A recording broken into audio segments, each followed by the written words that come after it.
সকালে বিজেপি থেকে তৃণমূলে যোগদান করেছিলেন আর বিকেলেই ভুল স্বীকার করে বিজেপিতে ফিরে এলেন পঞ্চায়েত সদস্য। বাঁকুড়ার ওন্দা ব্লকের চিঙ্গানি গ্রাম পঞ্চায়েতের ঘটনা। টাকার টোপ দিয়ে বিজেপির পঞ্চায়েত সদস্য গণেশ মল্লকে তৃণমূলে যোগদান করানো হয় বলে অভিযোগ। আর এই অভিযোগ উঠেছে এক বিজেপি পঞ্চায়েত সদস্য তারাপদ পালের বিরুদ্ধে। তারাপদর কাছে কিছু টাকা বকেয়া ছিল এমন দাবি করেছেন গণেশ মল্ল। সেই টাকা পাইয়ে দেওয়ার নাম করে তাকে তৃণমূলে যোগদান করায় তারাপদ বলে গণেশের দাবি। কিন্তু তৃণমূলে যোগ দেওয়ার পরও প্রাপ্য টাকা দেওয়া হয়নি এমন অভিযোগ করছেন গণেশ। তারপরই ভুল স্বীকার করে ফের বিজেপিতে ফিরলেন গণেশ মল্ল।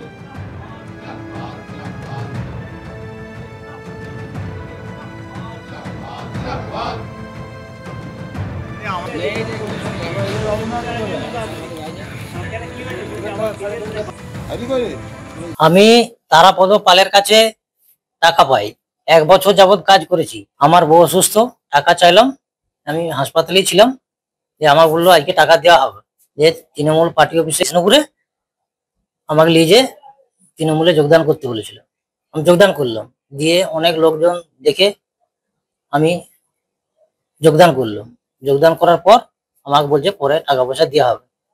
টাকা পয়সা না দিতে পারলে দিয়ে তখন বলছে সুপার স্পেশালিটিতে চাকরি দিবে। কে বলছিল? তারপর পাল, তুমি কে? বিজেপির মেম্বার, ওই ওনাতে সুপার স্পেশালিটি হাসপাতালে। হ্যাঁ, তৃণমূল। কি বলছিল? বলছে চাকরি দিয়ে দেবো। তারপর পাল আর তৃণমূলের লোক কিছু আছে। আমি বিজেপিতে আছি, বিজেপিতেই থাকবো। আমাকে হঠাৎ করে 12টা-1টার দিকে ফোন করে যে ওকে ওর বউয়ের শরীর খারাপ নাকি হসপিটালে ছিল, ওকে তারাপদ টাকা দেবো, কারণ 1 বছর যাবত টাকা পাই, ট্রাক্টরে কাজ করতো। টাকা দেয়নি, টাকা দেবো বলে আজকে নিয়ে যায়, বলে যে আজকে টাকা আদায় করে তাকে দেবো। যে যাওয়ার পরে যোগদান করে, যোগদান করার পর যখন বলে যে টাকা চাই, তখন বলে যে না, টাকা হচ্ছে না, সুপার স্পেশালিটি আজকেই তোকে চাকরি দিয়ে দেবো, তুই ভোটার কার্ড আধার কার্ড দিয়ে চাকরি দিয়ে দেবো। যে এরকম আমাকে বলে যোগদান করেছে। তখন আমি বললাম কি করতে চাও? বলছি আমি ফিরে এসেছি। আমি বললাম তাহলে পার্টি অফিসে আসো। এই ও পার্টি অফিসে তারপরে এসেছে। বললো সুপার স্পেশালিটি হাল তো সবাই জানে, 26টা চাকরি হয়েছিল, তার মধ্যে 3 লাখ করে তৃণমূলের লোকেরই 3 লাখ করে নিয়েছিল। তাদেরই অডিও ভিডিওর বেরিয়ে গেছিল রেকর্ড। চাকরি টপ দেখে বলুন, চাকরি দিবে বলুক, লিখিত দিবে, সব মেম্বার গুলোকে যত যা আছে যোগদান করে দিচ্ছি।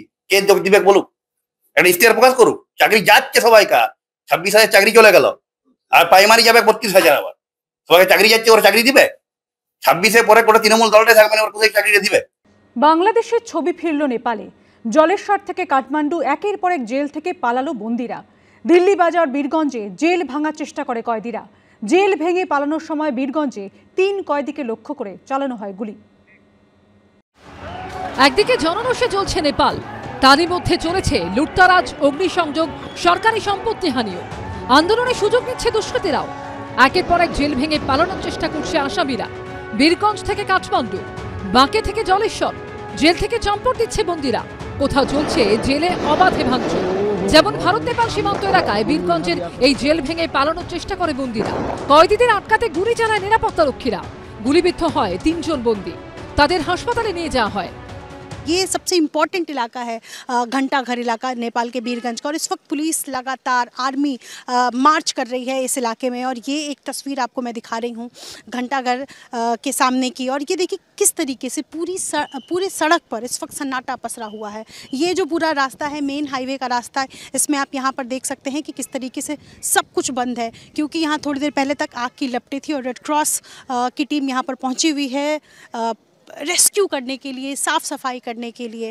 लेकिन ये तस्वीर बहुत कुछ बताती है कि बीती शाम जिस तरीके से यहाँ पर लोगों ने देखा हिंसक प्रदर्शन, उसके बाद चौक पर, अच्छा न सिर्फ इस जगह पर, अगर मैं आपको वहाँ की तस्वीर दिखा सकूँ तो वहाँ पर भी आप देख सकते हैं कि जो गाड़ियाँ रखी थी उसको भी फूंक दिया यहाँ लोगों ने। নেপাল সেনার আশঙ্কা আন্দোলনকারীদের ভিড়ে মিশে গেছে দুষ্কৃতীরা। আর প্রতিবেশী দেশে বন্দীদের জেল থেকে পালানোর ঘটনায় উদ্বিগ্ন ভারতও, কারণ সে দেশ থেকে অপরাধীরা এদেশেও ঢুকে পড়তে পারে। নেপালের বীরগঞ্জের এপারে বিহারের রক্সোল। যে জায়গায় আমরা দাঁড়িয়ে রয়েছি সেটা হচ্ছে রক্সোল। রক্সোলের ঠিক ওপারেই নেপালের বড় শহর বীরগঞ্জ। সেই বীরগঞ্জের সীমান্ত দিয়ে একে একে ভারতীয়রা এসে পৌঁছাচ্ছেন এবং আজকে সন্ধ্যে 6টা পর্যন্ত কারফিউ ছিল। কারফিউ উঠে যায়নি, কারফিউ কিছুটা শিথিল করা হয়েছে। আর সেই কারফিউ শিথিল হওয়ার পরই পর্যটকদের গাড়ি এসে পৌঁছেছে। তবে পর্যটকরা এখানে এসে পৌঁছালেও তাদেরকে প্রয়োজনীয় পরীক্ষা নিরীক্ষার পর, নথিপত্র যাচাইয়ের পরই তাদেরকে এই সীমান্ত দিয়ে দেশে প্রবেশ করতে দেওয়া হচ্ছে। শুধু বীরগঞ্জই নয়, কাঠমান্ডুর দিল্লি বাজার জেল ভেঙেও পালাচ্ছিল কয়েদিরা। সেনা মোতায়েন থাকায় সেই চেষ্টা ব্যর্থ হয়। বন্দুক তাক করে জেল ভাঙা কয়েদিদের আটকায় সেনা। এই ঘটনার পর দিল্লি বাজার জেলের বন্দীদের সুন্ধেরায় সেন্ট্রাল জেলে স্থানান্তরিত করা হয়। নেপালের বাঁকে জেলার নৌবাস্তায় জেল ও জুভেনাইল হোমে সংঘর্ষ থামাতে গুলি চালায় পুলিশ। 5 বন্দীর মৃত্যু হয়। জেল থেকে পালিয়েছে 200-রও বেশি কয়েদি।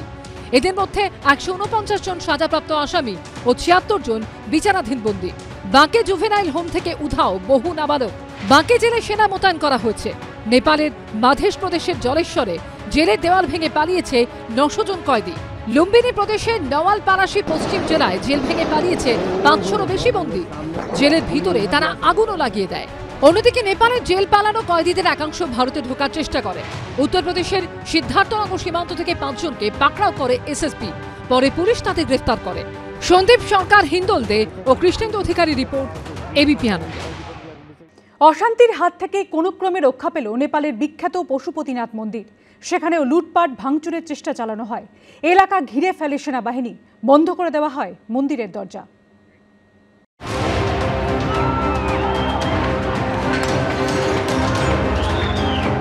বিদ্রোহের আগুনে জ্বলছে হিমশীতল এভারেস্টের দেশ। সংঘর্ষ, ভাঙচুর, লুটপাট, নেপাল জুড়ে শুধুই নৈরাজ্যের ছবি। এর মধ্যে অশান্তির হাত থেকে কোনো ক্রমে রক্ষা পেল নেপালের বিখ্যাত পশুপতিনাথ মন্দির। ভাঙচুর, লুটপাটের চেষ্টা রুখে দিল নেপালের সেনাবাহিনী। বন্ধ করে দেওয়া হয়েছে পশুপতিনাথ মন্দিরের মূল দরজা। ঐতিহ্যবাহী এই মন্দির পুরোপুরি ঘিরে রেখেছে সেনাবাহিনী। গ্রাউন্ড জিরোয় পৌঁছে সেই প্রতিবেদন তুলে ধরেছে এবিপি আনন্দর প্রতিনিধি। पशुपतिनाथ मंदिर परिसर के बीच में मैं हूँ और यहाँ आप देख सकते हैं कि मेन दरवाजा इस तरह से बंद किया गया है। हालांकि कल रात कुछ उपद्रवों ने यहाँ पे कुछ घटना करने की भी कोशिश करा था। उसके बाद सेना पुलिस जो है इसको अपना घेरा में ले लिया। सेना पुलिस अपना सुरक्षा बनाया हुआ है। মঙ্গলবার রাতে কাঠমান্ডুর পশুপতিনাথ মন্দিরে হামলার চেষ্টা হয়। নেপালের রাজধানী কাঠমান্ডুর উত্তর পূর্বে বাগমতী নদীর ধারে প্যাগোডা শৈলীতে তৈরি এই মন্দির ইউনেস্কোর ওয়ার্ল্ড হেরিটেজ তালিকায় জায়গা করে নিয়েছে সেই 1979 সালে। শিবের আরেক নাম হলো পশুপতিনাথ। তার নামেই পশুপতিনাথ মন্দির। মন্দিরের গায়ে সোনা ও রূপার কারুকাজ রয়েছে। দেওয়ালে খোদাই করা আছে হিন্দু দেবদেবীদের মূর্তি। মন্দিরের প্রধান 4টি দরজা, প্রতিটি দরজায় রূপো দিয়ে মোড়া। প্রত্যেকটি দরজার পাশে সোনা দিয়ে বিভিন্ন দেবতাদের মূর্তি খোদাই করা আছে। মন্দিরের পবিত্র কক্ষে রয়েছে কালো পাথরের তৈরি 6 ফুট দীর্ঘ শিবলিঙ্গ, যার 4টি মুখ। মন্দিরের চূড়াও সোনা দিয়ে মোড়া। প্রতি বছর এখানে ভিড় করেন অসংখ্য পর্যটক। 2015 সালে নেপালে ভয়াবহ ভূমিকম্পেও মূল মন্দিরের কোনো ক্ষতি হয়নি। বাইরের গম্বুজের দিকের কিছুটা অংশ ক্ষতিগ্রস্ত হয়েছিল। मंगलवार राते ऐतिह्यवाही এই মন্দিরেই হামলার চেষ্টা হয়। ये अंदर का स्थिति है। अंदर इस तरह से पूरा सुनसान पड़ा हुआ है मंदिर और उसमें कुछ एक पुजारी को सिर्फ रखा गया है जो दैनिक पूजा आजा करते हैं। और आज जो है इस तरह से सुनसान पड़ा हुआ है। जहां लोग लाखों की भीड़ में आते थे, यहाँ लोग डेली जो है पूजा पाठ करने के लिए लोग आते थे, लेकिन आज का माहौल ये है कि आज मंदिर सुनसान पड़ा हुआ है।